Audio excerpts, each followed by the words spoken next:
Case number 97/24. Your honour, వైద్య రంగంలో పేరు పొందిన ఈస్ట్ గోదావరి ఎమ్మెల్యే అడెక్కలం రాజు, ఆయన భార్య డాక్టర్ జాస్మినో కుగ్రామాలకు వెళ్లి ఉచిత వైద్య క్యాంపులు జరుపుతారు. ఆ అబద్ధపు క్యాంపులు నిజమని నమ్మి ఆ అమాయక గ్రామ ప్రజలు వైద్య పరిశోధనకి వెళ్తారు.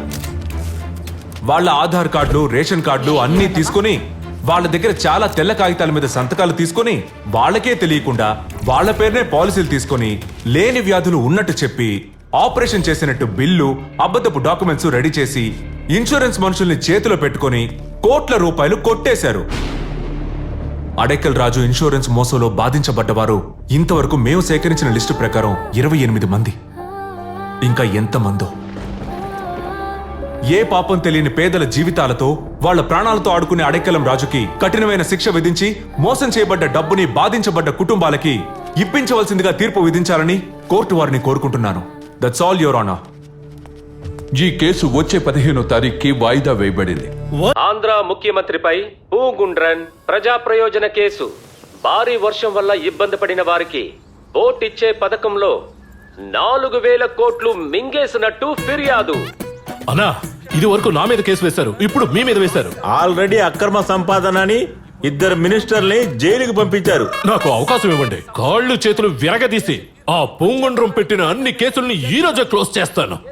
అడెక్కలం రాజ్ ఇక మీదట కేసు క్లోజ్ చేయకూడదు, వాణ్ణి లేకుండా చేసేయాలి. పూంకుంట్రని లేపేయడానికి పూల కొట్టబాయి సరైన వాడు, వెంటనే ఫోన్ చేయరా.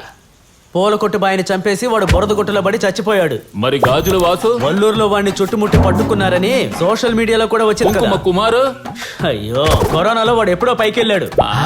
అగరబత్తి ఉలగనాథన్, కర్పూరం గణేష్, సాంబ్రాణి సన్ముఖం. చంపే మనుషుల పేర్లు చెప్పండి అంటే కుంభాభిషేకం మనుషుల పేర్ల. లీడర్ బొట్టు భవానీ అని ఒకడున్నాడు. 49 హత్యలు చేశాడు. బొట్టు పెట్టుకునే చోటే పట్టును కాల్చి లేపేసేవాడు. బొమ్మను చంపేసి ఆటలాడుతున్నారు.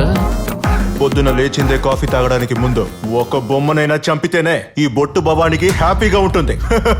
మాలిక్ నాకు అన్ని మెయిల్ చేశాడు. అరువి హోటల్ గది నంబర్ 302 శుక్రవారం 9 గంటలకి. పూంగుండ్రన్. మీ తాతయ్య గారి కండిషన్ చాలా క్రిటికల్ గా ఉండడం వల్ల ఐసీకి మార్చాం. ఇంకో 24 అవర్స్ లో ఆపరేషన్ చెయ్యకపోతే ఆయన కోమా స్టేజ్ కి వెళ్ళడానికి కూడా అవకాశం ఉంది. ఇదొక కాంప్లికేటెడ్ సర్జరీ అవడం వల్ల దాదాపు 25 lakhs వరకు ఖర్చు అవుతుంది. తాతగారికి ఆపరేషన్ అంటున్నావు, చాలా ముఖ్యమైన విషయమే. నేను సాయం చేస్తానమ్మా. అయితే నా దగ్గర డబ్బు లేదు, ఇప్పుడు నేను బ్యాంకుకే వెళ్తున్నా. నీ ఖాతా సంఖ్య రాసి ఇవ్వమ్మా, వెంటనే వేసేస్తాను. ఆయన చెప్పినట్టే నా బ్యాంక్ అకౌంట్ కి 25 లక్షలు ట్రాన్స్ఫర్ చేశారు. తాతయ్య ఆపరేషన్ కి హాస్పిటల్లో బిల్ కట్టి రాకెట్ రవి అన్నయ్యకి థ్యాంక్స్ చెప్దామని ఫోన్ చేశాను. సరైన సమయానికి దేవుడిలా వచ్చి సహాయం చేశారు. ధన్యవాదాలు అన్నయ్య. ధన్యవాదం ఎందుకు? నేను అసలు డబ్బు ఇయ్యలేదుగా. మీ తాత రాజకీయ నాయకులతో గొడవలు పడి ఆసుపత్రిలో చేరాడని ఇప్పుడే నాకు తెలిసింది. రాజకీయ నాయకులతో గొడవలు పెట్టుకునే ఎవరితోనూ ఇచ్చిపుచ్చుకోవడాలు లేవు.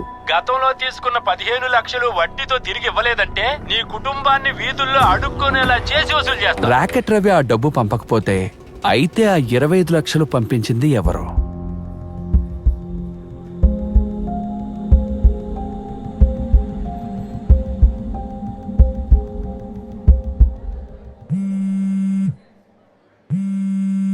నంబర్ కొత్తగా ఉంది, ఇగ్నోర్ చేయొచ్చు కదా. ఇదొకటి డర్రు డర్రు అని కట్ చేసేదా. భవానీనా? భవానీ సిస్టర్, భవానీ మేడం, మీ అకౌంట్ లో 25 లక్షలు క్రెడిట్ అయింది కదా, దాని గురించి మాట్లాడాలి. మీరు ఇప్పుడు ఎక్కడున్నారు?